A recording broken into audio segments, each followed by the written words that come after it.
Have you ever thought about the power of walking alone? Now hold on, I'm not talking about being lonely. This is something else entirely.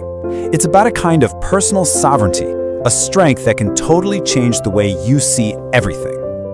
Look, here's a fundamental truth that we sometimes try to, look away from. It's this. At the end of the day, you are your own greatest ally. It's so tempting to think we need this constant safety net of other people. But really, our journey through life, it's a solo mission. And embracing that's not sad. It's actually the very first step toward building an unbreakable inner foundation. So what are we really getting at here? This is not a call to become a hermit or to push everyone away. Not at all. It's about taking a journey inward. It's about finding a path to self-mastery, to a deep-seated confidence, and a kind of quiet, powerful peace that doesn't depend on anyone else or anything else. Okay, so to even get there, we first have to take apart a really common and honestly a really flawed way of thinking. It's this idea that our happiness, our stability, can be propped up by other people forever. Let's dig into why that's such a fragile way to build a life. We love to picture the important people in our lives as these solid, permanent pillars holding up the ceiling of our world. And yeah, that's a nice thought. But the reality is a lot harsher. The second your happiness depends on another person, you've essentially made it a hostage. It can be taken away in a heartbeat. Because people, well, they have their own lives, their own problems, their own paths. All right, so if leaning on others is basically a trap, what's the alternative? This is where everything shifts. The answer is in learning to see solitude differently. It's not some empty void to be afraid of. It's more like a workshop. It's the place where your real strength and your clarity are built. It's in that silence that you truly find your power. I mean, think about it. When you're constantly surrounded by people, you can't help but be influenced by groupthink. Your opinions, your choices, they all get kind of muddled with everyone else's. Self-reliance is that special kind of strength. It's a muscle that you can only build when you step away from all that noise. It's the confidence that your own 2 feet are enough to stand on. And you know what comes along with that self-reliance? Clarity. This is the amazing side effect of solitude.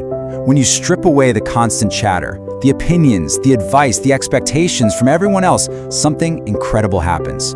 You can finally hear your own voice. You figure out what you actually want, what you believe, without all the static. This brings us to a really big one, a point that I think is a hurdle for so many of us. We have got to talk about the habit of waiting. Waiting for a hero to swoop in, for the perfect time, or for someone else to finally say, okay, you can start now. Does that sound familiar? That feeling of just waiting. Hoping that a mentor will discover you, or that the perfect partner will show up and complete you, or that some random lucky break will just fall out of the sky and fix everything. But waiting like that, it's the ultimate way to give away your own power. It just keeps you frozen in place. And this quote from Thoreau just nails it. It's the perfect antidote to that waiting game. The person who is willing to go alone has an incredible superpower. They can start right now. Today. They don't need to check someone else's schedule. They don't need to ask for permission. They don't have to wait for anyone else to get ready. The power to begin is all theirs. So, taking apart that illusion of support, finding strength in the quiet, and refusing to wait for a rescuer, all of these things are leading us to one incredible destination: achieving true sovereignty over your own inner world. And it all kind of boils down to this simple 3-step framework. First, you have to realize that nobody truly belongs to anyone else. People are sovereign too. That frees you from the fear of being left.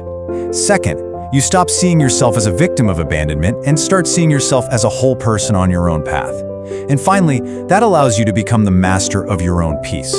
It's no longer something that other people can give or take away. And so that leaves us with this final, really powerful question. And I want you to actually think about it for a second.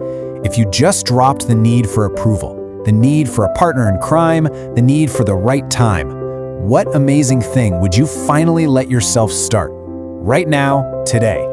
The path is already there. You just have to be willing to take the first step alone.